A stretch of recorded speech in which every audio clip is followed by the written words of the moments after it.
النهارده يا حبايب قلبي قرنبيط بطريقه حلوه قوي. تتبيلتنا جميله وبجد مش شارب زيت وما خدناش بيض كتير وطريقته حلوه قوي بجد، واتمنى ان شاء الله باذن الله تجربوها. مقرمش وطبعا سامعين صوت القرمشه ومش شارب زيت خالص يا حبايب قلبي. ما تيجوا مع بعض بقى نشوف عملنا العظمه دي ازاي. بسم الله الرحمن الرحيم، اللهم صل وسلم وبارك على سيدنا محمد. ازيكم يا حبايب قلبي، عاملين ايه؟ وحشيني خالص. يا رب تكونوا كلكم بخير وبصحه جيده. النهارده ان شاء الله هنعمل القرنبيط بطريقه سهله وبسيطه وجميله قوي، وكمان مش هنستخدم بيض كتير، وهنعمله بطريقه حلوه قوي وهيبقى مقرمش معانا لغايه اخر قطعه فيه، وكمان هنعمله مش شارب زيت.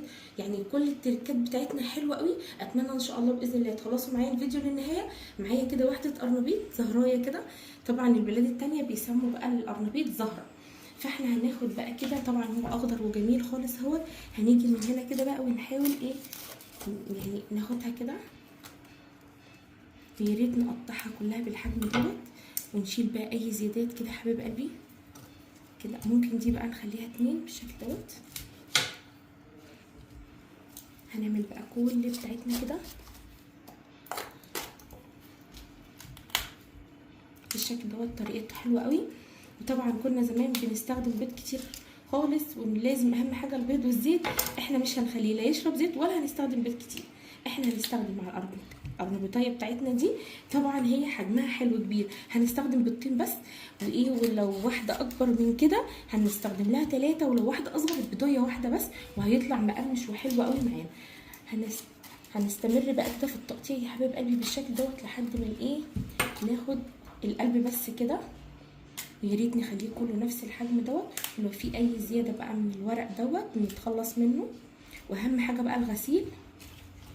بسم الله ما شاء الله، يعني هي كبيره مش صغننه. كل ده بقى ايه بنشيله، نقسم بقى الواحده الكبيره نقسمها اتنين بالشكل ده كده يا حبايب قلبي. قطعتها بقى هاخدها كده في طبق واغسلها غسله حلوه قوي. واهم حاجه نغسلها تحت الميه وتكون جاريه، نغسلها حلو قوي وحاطه ميه على النار بتغلي. وهنستخدم بقى يا حبايب قلبي شبت وبقدونس وكزبره. لو انتم مش حابين اي حاجه من دول ممكن نشيلها، يعني مثلا الشبت هو الاساس، ممكن نحط كزبره او بقدونس زي ما انتم عايزين، بس التلاته بيدوا ريحه حلوه قوي. ومعانا السلق بقى، معايا كده كوبايه لبن، ومعايا معلقه ملح كبيره، ومعلقه كمون محوج صغننه، بس مش اكتر من كده. هنروح بقى كده نغسلها غسله كويسه واوريكم واحنا بنسلقها. غسلته حلوه قوي يا حبيب قلبي زي ما انتم شايفين، وكل واحده كبيره قسمتها بالشكل دوت. اهم حاجه بقى الغسيل والنظافه، وكمان قشرت حبتين بطاطس بتبقى حلوه قوي بالخلطه اللي احنا هنعملها. هنروح بقى كده على البوتاجاز، معايا هنا ميه بتغلي، هنزل بقى كده باللبن، هنزل بنص كوبايه لبن بس، ومعايا معلقه ملح كبيره ومعلقه كمون صغيره، والكمون بتاعي طبعا بيبقى محوج. الميه بتاعتي بتغلي بقى كده حبيب قلبي، هنزل كده ايه بزهرات القرنبيط. هنزل بقى كده ايه القمع دوت تحت كده، واخلي ايه الرسمه من فوق اللي هي الزهره ذات نفسها من فوق كده يا حبيب قلبي بالشكل دوت. هنزله بقى كله.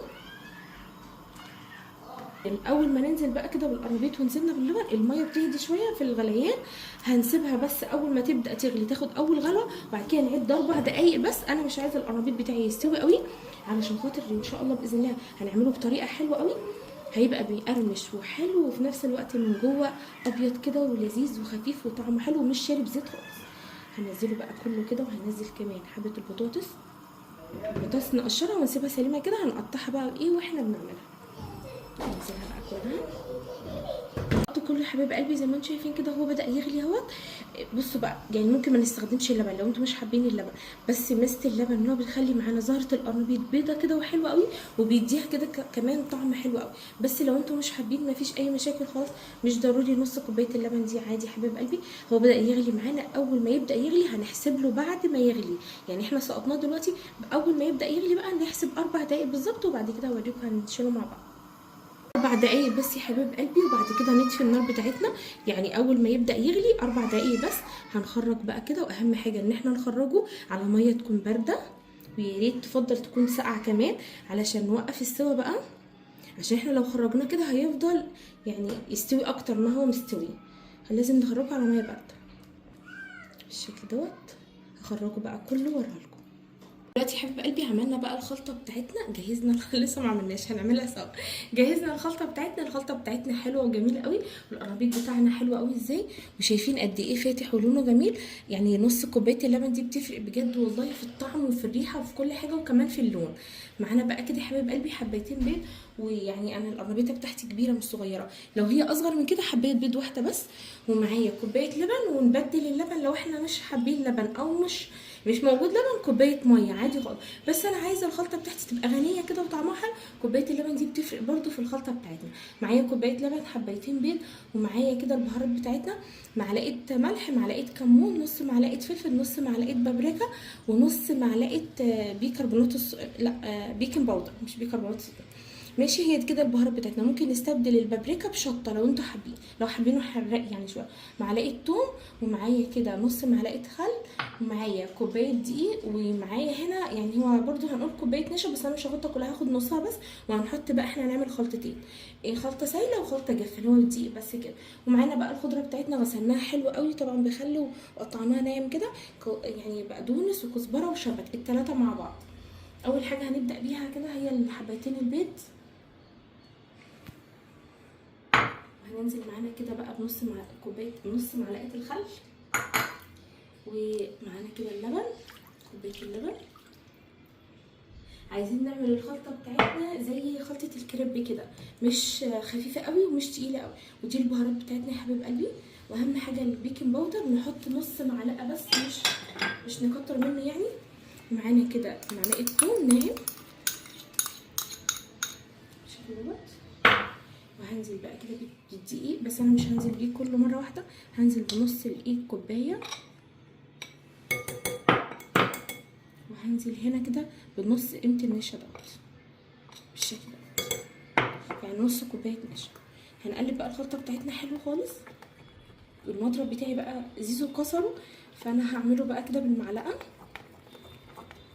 ده بميكس حلو خالص. قلبت بقى كده يا حبايب قلبي الخلطه، وكمان استخدمت المضرب الايد بتاعت المضرب الكهربائي، عشان خاطر المعلقه ما كانتش بتفك معايا تكتلات الدقيق. انا شايفاها كده خفيفه لسه.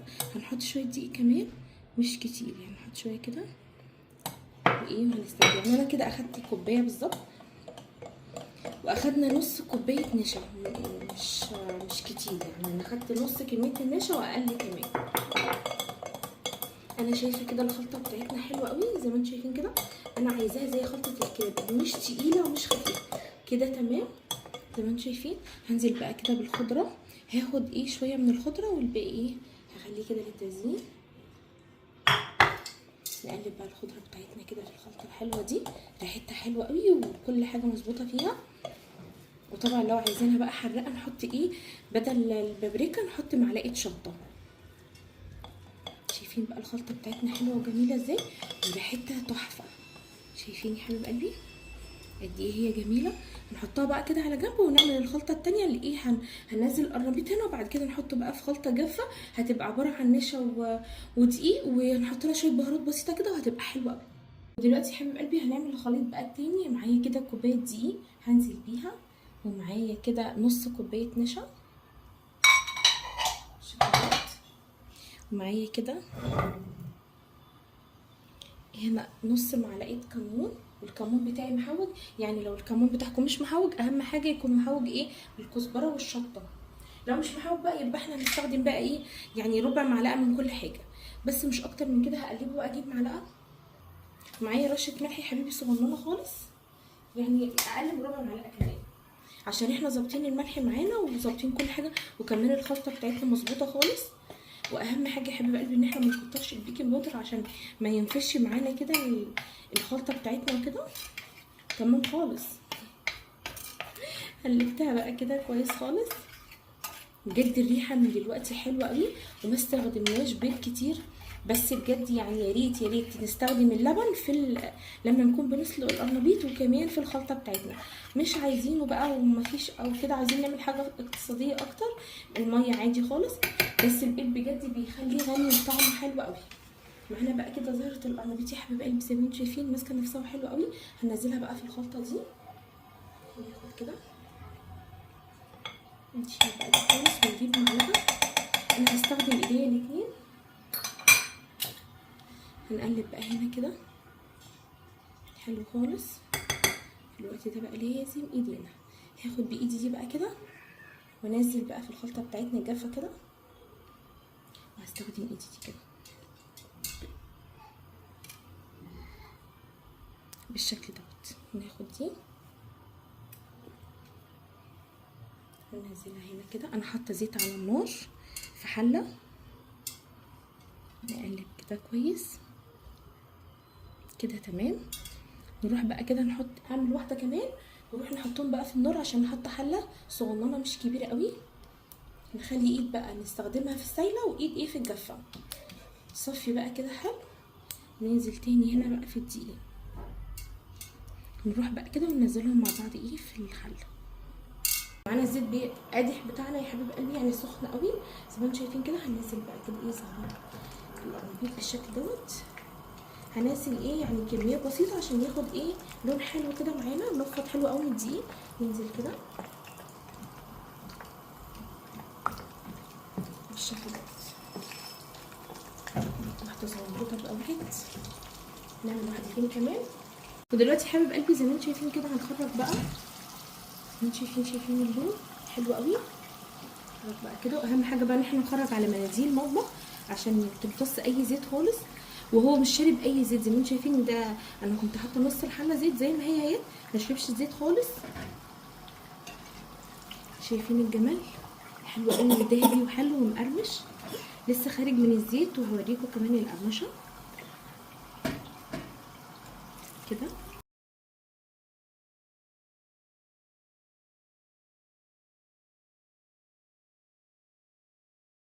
دي حبيب قلبي انا حطيت بقى اخر طرحه في القرنبيط، ومعانا بقى كده البطاطس هنقطعها بقى كده. طبعا هي ماسكه نفسها برده مستويه حلو قوي، بس ايه ماسكه نفسها.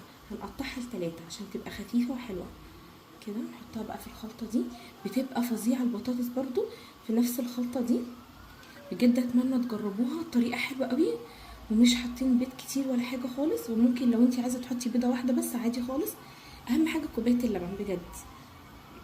نقلب بقى كده البطاطس بتاعتنا، نقلبها حلو خالص في الخلطه كده.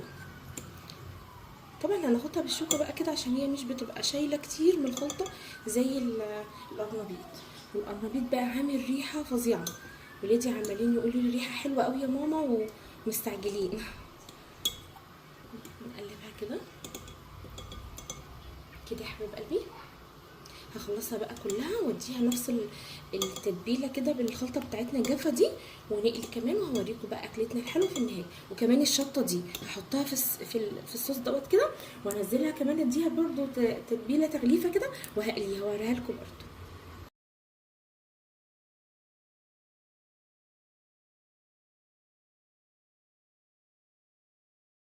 اجمل قرنبيط يا حبيب قلبي. تتبيلتنا مظبوطه قوي، والسلقه بتاعتنا حلوه قوي. اللبن وكل اللي احنا حطيناه فارق معانا في الطعم وفي الريحه. وكمان عملنا بطاطس خطيره زي ما انتم شايفين كده. عايزه اوريكم كمان، سامعين صوت القرمشه وشايفين البطاطس قد ايه حلوه، طعمها حلو قوي.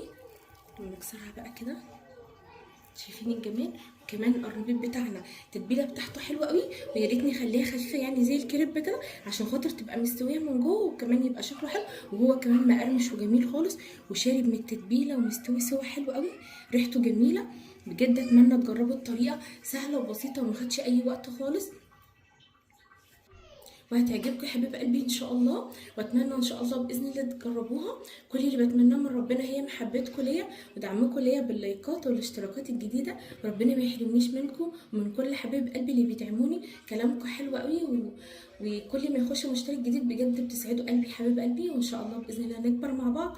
طريقتنا كانت سهله وبسيطه وما خدتش اي وقت خالص. اتمنى تجربوا الطريقه، ولو عجبكم الفيديو يا حبيب قلبي يا ريت ما تنسونيش باللايك. ويا ريت كلنا واحنا شغالين كده وبنعمل اكلنا الحلو نصلي على النبي علشان خاطر انا اخد يعني حسنات وانتوا كمان تاخدوا حسنات. يا ريت نصلي على النبي على طول يا حبيب قلبي عليه افضل الصلاه والسلام.